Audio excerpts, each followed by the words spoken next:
വബിൽ വാലിദൈനി ഇഹ്സാനാണ്. ഇഹ്സാൻ എന്ന് പറയുമ്പോൾ അത് നന്മ ചെയ്യാറുമ്പോൾ വാക്കിലുണ്ടത്, പ്രവൃത്തിയിലുണ്ടത്.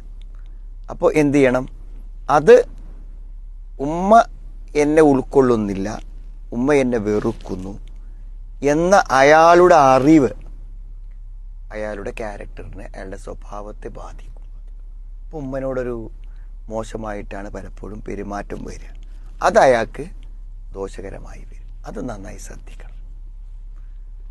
രണ്ടാമത്തെ ഒരു കാര്യം എന്ന് പറഞ്ഞാൽ, സത്യത്തിൽ മാതാപിതാക്കൾക്ക് ഇസ്ലാം കൊടുക്കുന്ന കണിശമായൊരു നിർദ്ദേശമാണെന്ത്?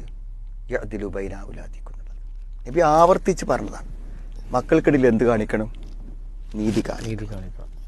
അപ്പോൾ മക്കൾക്കിടയിൽ അനീതി കാണിക്കുക എന്നുള്ളത് മാതാപിതാക്കൾക്ക് സംഭവിക്കുന്ന ഗുരുതരമായ വീഴ്ചയാണ്. അത് സംശയമില്ല. കാരണം നമ്മുടെ ഉമ്മ, നമ്മുടെ വാപ്പ നമ്മളെ ഒരു മറ്റുള്ള മക്കളെ പോലെ കാണുന്നില്ല എന്ന് പറഞ്ഞാൽ അത് വളരെ വലിയൊരു വേദന തന്നെയാണ്. അത് രക്ഷിതാക്കൾ ശ്രദ്ധിക്കണം എന്നുള്ളതാണ്. പിന്നെ വേറൊന്ന് ഞാൻ മനസ്സിലാക്കുന്നത്, ഉള്ളുകൊണ്ട് നമുക്കുള്ള സ്നേഹം അത് പലരോടും വ്യത്യസ്തമായിരിക്കാം. ചില മക്കളോട് വെറുപ്പും ചില മക്കളോട് ചില ഇഷ്ടവും ഉണ്ടാവാം, മനസ്സിൽ അങ്ങനെ ഉണ്ടാവാം.